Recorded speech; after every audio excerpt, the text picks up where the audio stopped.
Hello दोस्तों, क्या हाल है। तारीख आज 13 अप्रैल 2024, दिन शनिवार, हिंदी तिथि आज चैत्र महीना शुक्ल पक्ष पंचमी तिथि, नवरात्रि का 5वां दिन। आज मां स्कंद माता की पूजा की जाती है और आज मेष संक्रांति भी है। सूर्य उच्च राशि में प्रवेश करेगा। आज के दिन दान पुण्य करना चाहिए। चलिए आगे बढ़ते हैं। आज के मुख्य समाचार में देश भर की तमाम बड़ी खबरों पर नजर डालते हैं। देखिए, पहले एक राहत भरी खबर आ रही है महंगाई के मोर्चे पर। मार्च महीने में खुदरा महंगाई दर घटकर 4.85% हुई, जो कि अभी ये पिछले 10 महीनों में सबसे कम चल रही है। हालांकि इसके पीछे वजह बताई जा रही, कुछ खाने पीने की चीजों की कीमतें घटी हैं। चलिए अगली बड़ी खबर देखिए। जम्मू कश्मीर में जल्द ही होंगे विधानसभा चुनाव और वापस मिलेगा जम्मू कश्मीर को पूर्ण राज्य का दर्जा। लोकसभा चुनाव प्रचार के दौरान बोले देश के प्रधानमंत्री नरेंद्र मोदी। और इतना ही नहीं, चुनाव आयोग ने भी जम्मू कश्मीर में वोटिंग को लेकर एक बड़ा नियम बदल दिया है। अब जम्मू वासियों को, जो कश्मीरी प्रवासी हैं, उनको चुनाव आयोग ने बड़ी राहत देते हुए मतदान करने के लिए अब उन्हें फॉर्म M नहीं भरना होगा। अब देश के सामान्य दूसरे राज्यों के लोगों की तरह जम्मू कश्मीर प्रवासी भी मतदान कर पाएंगे। और वहीं आपको पता होगा दोस्तों, विपक्ष के द्वारा केंद्र सरकार पर संविधान को खत्म करने के आरोप लगाए जा रहे हैं। इस बीच पीएम मोदी ने जवाब देते हुए कहा कि हमारे लिए संविधान ही सब कुछ है। अब अगर बाबा साहेब अम्बेडकर खुद भी आ जाए ना, तो भी इसे खत्म नहीं कर सकते हैं। राजस्थान में चुनाव प्रचार के दौरान प्रधानमंत्री ने संविधान को लेकर ये बातें कही और राजस्थान में पीएम बोले, पूरा देश कह रहा 4 जून 400 पार, फिर से मोदी सरकार। ये हुंकार भी लगाई पीएम ने। मोदी बोले कि इंडी गठबंधन वाले परमाणु हथियार खत्म करना चाहते हैं। इस बीच देखिए, चुनाव प्रचार के दौरान तमिलनाडु में राहुल गांधी भी बोले कि भारत में एक वैचारिक लड़ाई चल रही है, केंद्रीय एजेंसियों का दुरुपयोग हो रहा है। दरअसल कांग्रेस ने यानी राहुल गांधी ने ईडी, सीबीआई और इनकम टैक्स डिपार्टमेंट को केंद्र सरकार के राजनीतिक हथियार बताया। और इस दौरान वो बोले कि भारत में विचारधारा की लड़ाई चल रही है। एक तरफ स्वतंत्रता और समानता है, दूसरी तरफ आरएसएस और मोदी है। जब राहुल गांधी ने ये आरोप लगाए तो इनका जवाब देते हुए मोदी बोले कि ईडी के सिर्फ 3% मामले ही नेताओं से जुड़े हैं। जांच एजेंसी ने कांग्रेस सरकार में 35 लाख जबकि हमारी सरकार में 2000 करोड़ रुपए जब्त किए। यानी पीएम ने कहा कि ईडी स्वतंत्र रूप से अपनी जांच और कार्रवाई कर रही है और भ्रष्टाचार को पकड़ रही है। तो ये कुछ राजनीतिक बातें, चर्चाएं चल रही है। फिलहाल देखिए आप अगली बड़ी खबर। सभी भारतीयों के लिए महत्वपूर्ण जानकारी, अगली सूचना तक ना करें इजराइल और ईरान की यात्रा,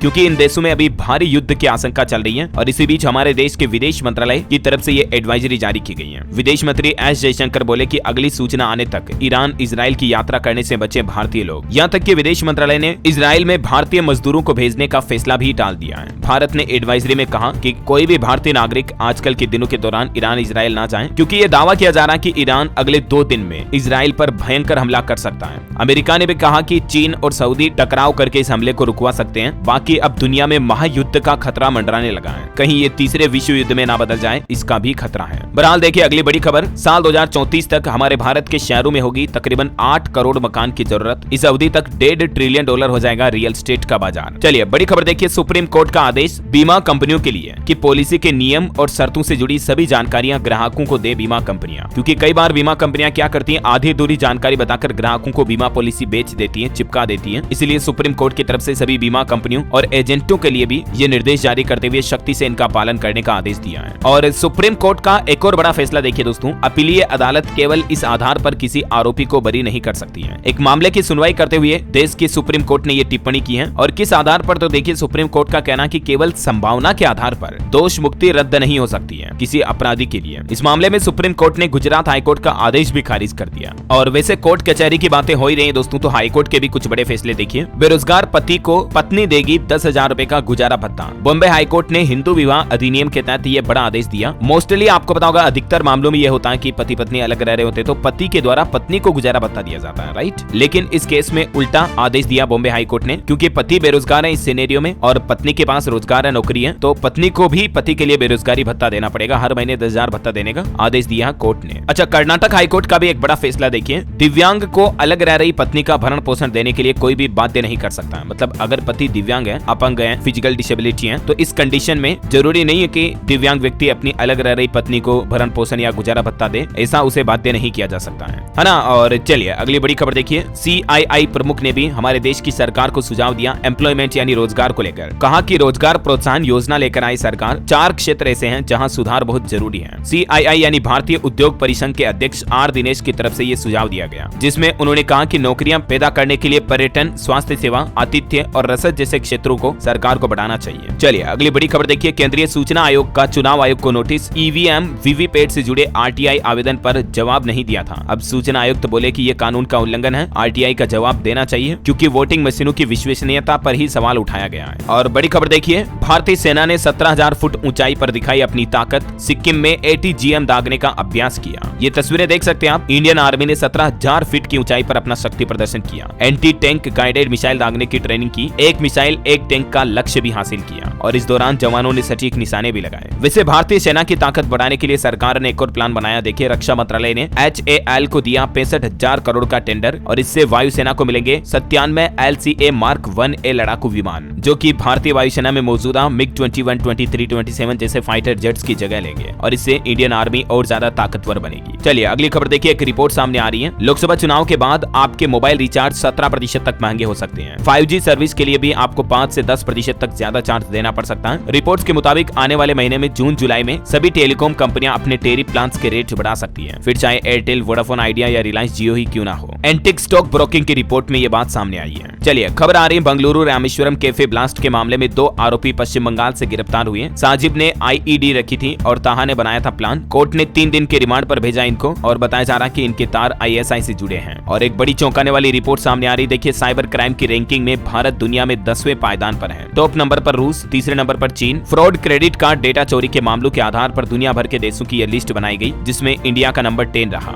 ये देख सकते हैं आप टॉप 10 देशों की लिस्ट भी जहां साइबर क्राइम सबसे ज्यादा होते हैं। दुनिया में सबसे ज्यादा साइबर क्राइम फ्रॉड जो है मतलब रूस में होते हैं। अच्छी बात है, भारत में 10वें नंबर पर है। तो हालांकि आजकल ठगी के अनोखे मामले मोबाइल ऐप से लोन देने के जरिए भी किए जाते हैं, आपको पता होगा। देखिए, सिर्फ मध्य प्रदेश की ये ग्राउंड रिपोर्ट सामने आ रही है। MP में लोन ऐप से रोजाना 500 लोगों से ब्लैकमेलिंग होती है। शिकायतें केवल 20 की होती हैं, तो आप भी किसी तरह के फर्जी ऐप से लोन ना लें, वरना लोन दे तो देते हैं वो 10-20 हजार 50 हजार तक का, लेकिन फिर आपके मोबाइल फोन से आपके डेटा चोरी करके आपको ब्लैकमेल किया जाता है। हाल ही में गूगल ने भी तकरीबन 2000 से भी ज्यादा लोन एप्स जो है प्ले स्टोर से भी हटाए थे। ये कुछ टिप्स भी आप देख सकते हैं कि ऐसे लोन एप्स के फ्रॉड से आप कैसे बच सकते हैं, है ना। और वही खबर देखिए दोस्तों, प्रेमानंद महाराज की तबीयत बिगड़ी। सीने में दर्द की वजह से उन्हें अस्पताल में भर्ती कराना पड़ा। अभी इनके मेडिकल टेस्ट करवाए जा रहे हैं। मथुरा वृंदावन के सिद्ध संत प्रेमानंद महाराज के स्वास्थ्य के खराब होने की ये खबर सामने आई है। हम जल्द उनके स्वस्थ होने की कामना करते हैं। और वहीं देखिए, निवेशकों के लिए बड़ा अपडेट आ रहा। देश का सबसे बड़ा IPO लाने जा रही है वोडाफोन आइडिया कंपनी और इसमें आप 18 अप्रैल से ही निवेश कर पाएंगे। 18 अप्रैल को खुलेगा प्राइस बैंड और लोट साइज समेत दूसरी डिटेल देख लीजिए आप। वोडाफोन आइडिया VI का IPO, जैसे IPO होते हैं ना वैसे ही ये IPO होता है ऑन पब्लिक ऑफर। 18,000 करोड़ का ये लाने जा रही है। इससे पब्लिक से फंडिंग उठाई जाएगी कंपनी द्वारा। 18 से 22 अप्रैल तक इसमें निवेशक बोली लगा सकेंगे। मिनिमम इन्वेस्टमेंट 14,278 का होगा। ये देख सकते हैं कंपनी का प्रेस नोट भी। और वैसे IPO को लेकर भी एक बड़ा अपडेट आ रहा है। 10,000 करोड़ का IPO लाने जा रही है एक सरकारी कंपनी। NTPC ग्रीन एनर्जी का IPO साल 2025 तक आने की संभावना है और क्योंकि ये सरकारी कंपनी होगी तो इसमें निवेश करना भी काफी सेफ होगा। वैसे अभी स्टॉक मार्केट काफी ज्यादा डिसमिस चल रहा है। देखिए, एक ही दिन में निवेशकों के तकरीबन 2.5 लाख करोड़ रुपए डूब गए। भारतीय शेयर मार्केट के इतनी बड़ी गिरावट के पीछे कुछ वजह भी है। कच्चे तेल के दाम में भारी उछाल, अमेरिका में ब्याज दरों की कटौती का इंतजार वगैरह वगैरह। चलिए अगली खबर देखिए। पंजाब के मुख्यमंत्री भगवंत मान और दिल्ली के CM केजरीवाल की 15 अप्रैल को अब मुलाकात होगी। तिहाड़ जेल और पंजाब पुलिस अधिकारियों के बीच हुई बैठक में ये फैसला लिया गया। वैसे जेल में बंद दिल्ली के मंत्री मनीष सिसोदिया ने भी आम आदमी पार्टी के चुनाव प्रचार के लिए अंतरिम जमानत मांगी। दिल्ली हाईकोर्ट का दरवाजा खटखटाया। अदालत ने सिसोदिया की अंतरिम जमानत याचिका पर अब ED और CBI को भी नोटिस जारी किया और इस पर विचार करने को कहा, क्योंकि मनीष सिसोदिया ने जमानत के लिए जो नई याचिका दायर की उसमें वो बोले कि लोकसभा चुनाव में पार्टी के लिए मैं प्रचार करना चाहता हूं और इसलिए मुझे जमानत दी जाए। देखते हैं अब कोर्ट की तरफ से इस मामले पर अगली सुनवाई 20 अप्रैल को होगी। क्या फैसला आता है, जो भी अपडेट आएगा मैं आपको बता दूंगा। वैसे मनीष सिसोदिया पर क्या क्या आरोप है अब तक, इसमें अगर आप दिलचस्पी रखते हैं तो देख सकते हैं स्क्रीन पर। और इसी मामले में दिल्ली शराब नीति केस से जुड़े भ्रष्टाचार मामले में जो पूर्व मुख्यमंत्री KCR की बेटी के कविता है उनको भी अब दिल्ली की राउज एवेन्यू कोर्ट ने 15 अप्रैल तक CBI की कस्टडी में भेज दिया है। 15 तारीख तक वो कस्टडी में रहेगी। वो भी इसी शराब नीति केस में तिहाड़ से कल गिरफ्तार हुई थी, आपको पता होगा। और अभी दिल्ली CM केजरीवाल भी इसी जेल में है। दिल्ली में चल रहे इस माहौल के बीच दिल्ली सरकार के मंत्री आतिशी ने एक बड़ा आरोप लगाते हुए कहा कि दिल्ली में जल्द ही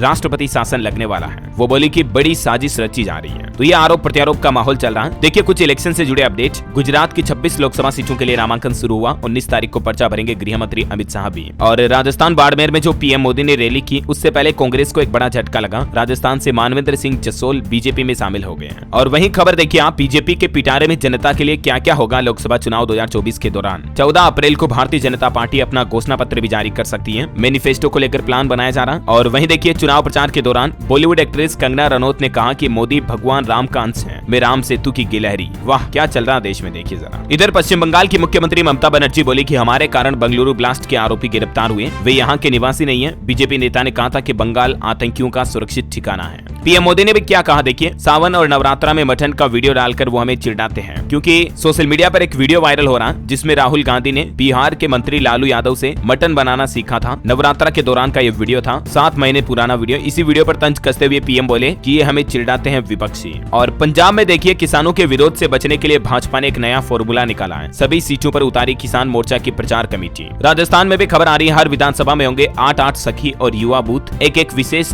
दिव्यांग जनों के लिए बूथ भी होगा। युवा बूथ पर 40 से कम आयु के कार्मिक मतदान कर पाएंगे। लोकसभा चुनाव 2024 को लेकर राजस्थान में ये प्लान चल रहा है। और वहीं देखिए, उत्तर प्रदेश के मुख्यमंत्री योगी आदित्यनाथ ने भी चुनाव प्रचार के दौरान सहारनपुर में कहा कि आज कोई भी माफिया हो, या तो वो जेल में बंद है या तो कोई जहन्नुम में है। दंगा करने वालों को चेतावनी देते हुए कहा कि उल्टा लटका कर नीचे मिर्च का छोंका लगा देते हैं। तो ये कुछ पॉलिटिक्स की बातें चल रही है। और चलिए अब अपन कुछ और महत्वपूर्ण और काम की खबरें देखेंगे, लेकिन इससे पहले आज के मौसम समाचार पर नजर डाल लेते हैं। देखिए, बड़ी खबर आ रही है, बिहार, राजस्थान, मध्य प्रदेश, उत्तर प्रदेश समेत देश के 14 राज्यों में भारी बारिश की संभावना है। यूपी एमपी के तो 39 जिलों में आंधी पानी बारिश का अलर्ट है। हीट वेव को लेकर कल ही पीएम मोदी ने मीटिंग भी की थी। कुछ राज्यों के हालात देखिए आप। 13-14 अप्रैल को राजस्थान में बारिश के साथ अंधड़ की संभावना। आज शाम से ही राजस्थान में बारिश, आंधी और ओलावृष्टि के आसार और ज्यादा बढ़ जाएंगे। 50 से 60 किलोमीटर प्रति घंटा की रफ्तार से हवाएं भी चलेगी। इधर मध्य प्रदेश में भी भोपाल, इंदौर समेत कई जिलों में तेज बारिश हुई, ओले भी गिरे। अगले कुछ घंटे और सावधान रहने की चेतावनी जारी की है मौसम विभाग ने। छत्तीसगढ़ के भी कई जिलों में आज बारिश की संभावना है। गुजरात में देखिए, सौराष्ट्र, कच्छ के जिलों में बेमौसम बारिश की संभावना। स्काईमेट वेदर की रिपोर्ट के मुताबिक अगले 24 घंटों के दौरान बारिश की संभावित गतिविधियां क्या रह सकती हैं। 13, 14, 15 अप्रैल तक की संभावनाएं आप देख सकते हैं। चलिए सराफा बाजार पर नजर डालें दोस्तों, तो देखिए आप, सोने में तूफानी तेजी देखी जा रही है। पहली बार सोना 74,000 रुपए के करीब पहुंच चुका है और चांदी भी 2600 रुपए और महंगी हुई। देखिए, सोने के भाव 73 से तो ऊपर ही निकल चुके हैं, कई जगहों पर तो 74 के करीब जाने में है। इस साल 2024 में ही तकरीबन 9,872 यानी लगभग 10,000 रुपए तक सोने के दाम बढ़ चुके हैं। चांदी अभी 83,000 रुपए प्रति किलो तक पहुंच चुकी है और सोना भी 73,174 प्रति 10 ग्राम तक चल रहा है, जो इसके रेट का रेट है ना। चलिए आगे बढ़ते हैं खबरों में, लेकिन एक छोटी सी रिक्वेस्ट आपसे ये भी है दोस्तों कि अगर आपने DLS न्यूज चैनल को अभी तक भी सब्सक्राइब नहीं किया ना, तो सब्सक्राइब करके बेल आइकन दबा दो और इस वीडियो पर एक छोटा सा प्यार भरा लाइक भी कर दीजिएगा, ताकि आपको डेली देश भर की तमाम बड़ी खबरें, मुख्य समाचार तुरंत आपके मोबाइल पर मिल जाएंगे DLS भाई की तरफ से। चलिए बिना टाइम वेस्ट किए सीधे आगे बढ़ते हैं खबरों में। देखिए आप, पोल्यूशन पर एक बड़ी चौंकाने वाली रिपोर्ट सामने आ रही है। जैव विविधता के लिए संकट बना प्रदूषण। समुद्र के तलों में अभी 1 टन करोड़ प्लास्टिक से भी ज्यादा जमा है, शोधकर्ताओं की तरफ से यह अनुमान लगाया गया। और वहीं देखिए, अस्पतालों से भी एक बड़ी चौंकाने वाली रिपोर्ट सामने आ रही है कि हॉस्पिटल में मरीजों के स्वास्थ्य के साथ खिलवाड़ किया जा रहा है। 45% डॉक्टर जो है ना हमारे देश में, वो अधूरा पर्चा ही लिख रहे हैं। ICMR की रिपोर्ट में यह दावा किया गया, Indian council of medical research organisation की तरफ से की गई रिपोर्ट में यह खुलासा सामने आया कि शुरुआती चिकित्सा सलाह देने वाले डॉक्टर जल्दबाजी में बड़ी लापरवाही कर रहे हैं और मरीजों को आधा अधूरा पर्चा लिखते हैं, जिससे मरीजों की जान जाने का रिस्क भी रहता है। वैसे मेडिकल कॉलेजों को लेकर भी एक खबर देखिए आप, 2024-25 के लिए किसी भी नए मेडिकल कॉलेज को मंजूरी नहीं मिली। राष्ट्रीय चिकित्सा आयोग ने ऐसी खबरों को फर्जी बताया। ऐसी जो मीडिया में खबरें चल रही उनको खारिज किया NMC ने, है ना। खबर है, लोकसभा चुनाव में 21 राज्यों में 127 सामान्य पर्यवेक्षक भी तैनात किए गए। जम्मू उधमपुर में फॉर्म M भरने की प्रक्रिया समाप्त हुई, जो अपडेट मैंने आपको बता दिया है। और ईडी का एक और बड़ा एक्शन देखिए, ज्योति प्रिया मलिक समेत 3 लोगों के खिलाफ ईडी की कार्रवाई हुई। शिक्षक भर्ती घोटाले मामले पर भी एक्शन लिया गया पश्चिम बंगाल में। और खबर है, ब्रिटेन में वीजा के नियम और सख्त हुए। पारिवारिक वीजा के लिए अब आय सीमा में रिकॉर्ड बढ़ोतरी की गई। अब कम से कम इतनी आमदनी जरूरी होगी तभी ब्रिटेन का वीजा मिल पाएगा। ब्रिटेन सरकार का कहना है कि वैध प्रवासियों को रोकने के लिए, कम करने के लिए ये नियम लागू किया जा रहा है, न्यूनतम आय सीमा बढ़ाने का। और न्यूनतम आय सीमा को 55% तक बढ़ा दिया है। और देखिए, ब्रिटेन सरकार के नए आदेश के मुताबिक पारिवारिक वीजा पर अपने रिश्तेदारों को ब्रिटेन बुलाने वाले लोगों की अब न्यूनतम वार्षिक आय 29,000 पाउंड होनी चाहिए, जबकि पहले ये 18,600 पाउंड ही थी। तभी मतलब भारतीय भी अब ब्रिटेन जा पाएंगे, है ना। चलिए अगली खबर आ रही है, ITR रिफंड को लेकर जल्द ही मिलेगा इनकम टैक्स का रिफंड। जब्त संपत्तियां भी वापस की जाएगी। अपील पर सुनवाई में तेजी की योजना बना रही सरकार। अच्छा, और वहीं आपको बताओगा, अभी एक दिन पहले हरियाणा में एक स्कूल बस पलटने की घटना हुई थी, जिसमें 6 से 8 बच्चों की जान जाने की खबर आ रही थी। तो उस मामले में प्रिंसिपल और उस स्कूल के सचिव को भी गिरफ्तार कर लिया गया। स्कूल बस के ड्राइवर को भी अरेस्ट किया गया। यहाँ तक कि हरियाणा नारनौल के DTO और सेक्रेटरी भी सस्पेंड कर दिए गए हैं। देखिए, स्कूल बस हादसे की दुख भरी कहानी। मरने वाले 6 बच्चों में 2 तो सगे भाई भी थे। ड्राइवर ने ब्रेकर पर भी रफ्तार कम नहीं की थी, जंप वगैरह पर, तभी ये बस पलट गई, मतलब, है ना। जानबूझकर लापरवाही का हादसा हुआ। चलिए अगली खबर आ रही, छत्तीसगढ़ में 15 से 25 अप्रैल तक नहीं चलेगी 4 ट्रेनें। टिटलागढ़ सिंगापुर सेक्शन में नॉन इंटरलॉकिंग का काम होगा और इसलिए ये ट्रेनें रद्द रहेगी और कुछ ट्रेनें देरी से भी चलेगी। 14 से 21 अप्रैल तक ये कुछ स्टेशनों में काम चलेगा, इसलिए रेलगाड़ियां रद्द की गई हैं। और खबर आ रही दोस्तों, आने वाली रामनवमी पर सुबह 5 बजे से होंगे रामलला के दर्शन। रेशम से बने पीले रंग के वस्त्र धारण करेंगे रामलला। दोपहर 12 बजे होगा राम का जन्म और इस बार तो प्रभु श्री रामलला के लिए सूर्य तिलक से भी पूजन किया जाएगा, उनका अभिषेक होगा, ना। चलिए खबर खबर आ रही चंडीगढ़ में स्वास्थ्य सेवाओं के लिए नया शेड्यूल जारी हुआ। अस्पतालों और डिस्पेंसरियों में अब 16 अप्रैल से बदला हुआ समय लागू होगा। सुबह 8 बजे से दोपहर 2 बजे तक चलेगी ओपीडी। और बड़ी खबर आ रही है, अब तालिबान में भी संपत्ति खरीद सकेंगे हिंदू व सिख, जल्द ही मिलेगा उनको यह अधिकार। खबर है, अब पीरियड्स के दौरान छात्राओं को मिलेगी छुट्टी, लेकिन कुछ शर्तों को पूरा करना होगा। पंजाब यूनिवर्सिटी की तरफ से गर्ल्स स्टूडेंट के लिए ये फैसला लिया गया है। हालांकि छुट्टी कौन सी स्टूडेंट ले पाएगी उसकी जानकारी भी आप देख सकते हैं। इसके लिए उन्हें कुछ शर्तों को पूरा करना होगा। चलिए खबर आ रही है, अब पेनक्रियाज भी आर्टिफिशियल होगी। डायबिटीज मरीजों के लिए जीवनदायी बनेगी ये टेक्नोलॉजी। जल्द ही इंसानों में लगाया जाएगा आर्टिफिशियल पेनक्रियाज को भी। और खबर आ रही है, उत्तर प्रदेश में अब ड्रोन से होगी खेती। ट्रेनिंग के बाद किसानों और युवाओं को कानपुर से लेना होगा सर्टिफिकेट। वही देखिए, फिनटेक सेक्टर में असनीर ग्रोवर ने फिर से री एंट्री की, पेश किया जीरो पे ऐप। ये एक तरह से भारत पे की ही तरह काम करेगा और ये भारत पे के को फाउंडर असनीर ग्रोवर ने फिनटेक सेक्टर में दोबारा कदम रखते हुए जीरो पे ऐप लॉन्च किया। इसमें 5 लाख रुपए तक का instant pre approved medical loan मिल पाएगा इस ऐप के जरिए, है ना। चलिए अगली खबर देखिए, टेक्नोलॉजी से अपडेट। जल्दी आप अपने व्हाट्सएप स्टेटस को सीधा इंस्टाग्राम पर भी शेयर कर पाएंगे, ये नया फीचर मिलेगा आपको। और टेक न्यूज से एक और खबर आ रही है, आईफोन यूजर्स को भी मिलेगा सफारी ब्राउजिंग असिस्टेंट फीचर। अब आपका ऑनलाइन इंटरनेट सफर के दौरान कोई आईपी एड्रेस ट्रैक नहीं कर पाएगा। चलिए अगली बड़ी अच्छी खबर देखिए, कंटेंट क्रिएटर गेमिंग और स्पोर्ट्स में करियर बनाए, भारत सरकार करेगी यूथ को सपोर्ट। कल पीएम मोदी ने देश के गेमरों के साथ मीटिंग की और इस दौरान ये घोषणा की है। और खबर है, बिहार सरकार ने अपने राज्य के हज यात्रियों को तोहफा दिया। उनके स्वास्थ्य की देखभाल के लिए कई एक्स्ट्रा डॉक्टर भी नियुक्त किए गए हैं। बड़ी खबर देखिए, राजस्थान में पेंशन के नियमों को बदलाव करने की तैयारी कर रही है सरकार। रिटायरमेंट के बाद अब 3 महीने तक डीले पर नहीं दिया जाएगा कोई भी ब्याज, है ना। तो राजस्थान में सरकार पेंशन के नियमों को भी ये बदलाव करने की प्लानिंग कर रही है। और वैसे राजस्थान में कल सरकार ने सरकारी कर्मचारियों के लिए ट्रांसफर पॉलिसी भी नहीं लागू करने की घोषणा की थी। मैंने आपको बताया था इसके बारे में अपडेट, है ना। चलिए एजुकेशन से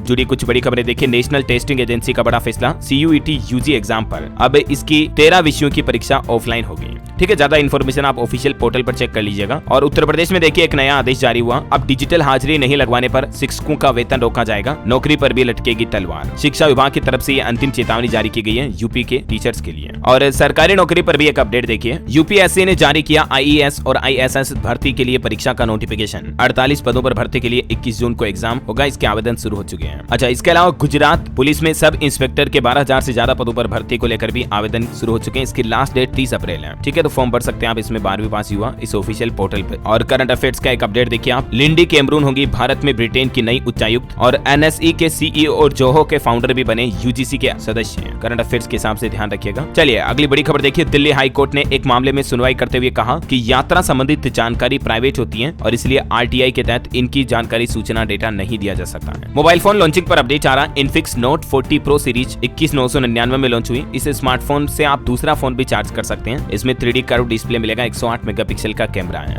और बड़ी खबर है, ब्रिटेन ने पाकिस्तान को यात्रा के लिए खतरनाक बताया, ट्रेवल एडवाइजरी में पाकिस्तान को ब्लैक लिस्ट ही कर दिया है। हालांकि भारत के भी कुछ हिस्सों में न जाने की सलाह दी है, जैसे मिजोरम वगैरह हो गया, आपको पता होगा, जम्मू। अच्छा, और इंटरनेशनल न्यूज पर एक और खबर है, कनाडा ने अपने डिप्लोमेटिक मिशन से भारतीय स्टाफ को हटा दिया। कहा कि भारत ने 41 कनाडाई डिप्लोमेट्स हटाए थे, इसलिए ये फैसला लिया है। और खेल समाचार पर खबर है, आईपीएल में दिल्ली की लखनऊ पर पहली जीत हुई। डेब्यू मैच में फ्रेजर और मैकगर्क की 50 लगी। पंत ने 41 रन बनाए, कुलदीप को 7 विकेट भी मिला। डीसी वर्सेस एलएसजी में दिल्ली कैपिटल्स की जीत हुई। और खबर है दोस्तों, एलोन मस्क जो भारत आ रहे हैं वो 48 घंटे तक रुकेंगे। देश में टेस्ला मैन्युफैक्चरिंग प्लांट और स्टारलिंक सर्विसेज शुरू करने का ऐलान भी कर सकते हैं अपने इस दौरे के दौरान। रिपोर्ट्स के मुताबिक एलन मस्क 21 या 22 अप्रैल को भारत का दौरा करेंगे, है ना। अच्छा, आपकी सेहत से जुड़ी एक खबर देखिए, रोजाना 1 चम्मच सिरके का जूस पियो या सिरका पियो, डायबिटीज बीपी कंट्रोल रहती है इससे, दिल की सेहत भी अच्छी होती है, वजन कम करके आपको जवां भी बनाए रखता है सिरका। और खबर देखिए आप, मालदीव में पर्यटक घटे, अब भारत में रोड शो करवाएगा मालदीव। 2023 की तुलना में 3 महीने में 34% तक टूरिस्ट कम हुए हैं। पीएम मोदी से कंट्रोवर्सी के बाद प्रधानमंत्री ने लक्षद्वीप और मालदीव को लेकर जो इनडायरेक्टली टिप्पणियां दी थी उसका असर देखने को मिला। और खबर है, बिना सिम कार्ड के भी घंटों अब आप फोन पर बातचीत कर पाएंगे। ZTE फोन की तरफ से ये गजब का फीचर जारी किया गया, सैटेलाइट कनेक्टिविटी फीचर, है ना। वही देखिए दोस्तों, हिमाचल प्रदेश के कांगड़ा में भी एक भीषण सड़क हादसा हो गया, श्रद्धालुओं से भरी बस पलट गई, 21 लोग इसमें घायल हो गए। हालांकि गनीमत और राहत की बात यह कि अभी तक किसी की जान नहीं गई, है ना। और बॉलीवुड से खबर देखिए आप, छोटे मियां बड़े मियां फिल्म ने पहले दिन 15.5 करोड़ रुपए कमाए। World wide collection 36 crore 33 lakh से भी ज्यादा रहा। ओके, और अंत में आज के राशिफल पर नजर डालें तो देखिए 13 अप्रैल का राशिफल, कर्क और सिंह राशि वाले नौकरी पेशा लोगों के लिए आज का दिन अच्छा है। तुला राशि के लोगों को भी सितारों का साथ मिलेगा। और मिथुन राशि के लोग निर्णय लेते समय थोड़ा दूरदृष्टि रखें, बाकी तुला के लोगों की समस्याएं आज दूर होगी। मेष राशि के लोग अपनी पुरानी आदतें बदलेंगे तो बेहतर होगा। ओके दोस्तों, तो इसी कड़ी में आज दिन भर की तमाम बड़ी खबरें, मुख्य समाचार का वीडियो यही समाप्त होता है। और हाँ, आप मुझे कमेंट करके बताइए कि ऐसे कोई 2 मोबाइल ऐप के नाम बताइए जिनसे यूपीआई के जरिए पेमेंट कर सकते हैं। कमेंट करके लिखना आपको उनके नाम। सही जवाब देने वाले लोगों को रैंडमली सेलेक्ट होने पर DLS न्यूज टीम की तरफ से एक शानदार सरप्राइज गिफ्ट जीतने का मौका मिलेगा। और इसी के साथ ही अगर आपको वीडियो अच्छा लगा तो इसे लाइक करना, शेयर भी करना। DLS न्यूज चैनल को सब्सक्राइब करके बेल आइकन जरूर दबा देना रोजाना ऐसे इन्फॉर्मेटिव काम की खबरें, महत्वपूर्ण मुख्य समाचार देखते रहने के लिए। ओके, ख्याल रखिएगा अपने आप का, अपने परिवार का। मिलेंगे अगले नेक्स्ट अपडेट में, तब तक के लिए जय हिंद, जय भारत, वंदे मातरम।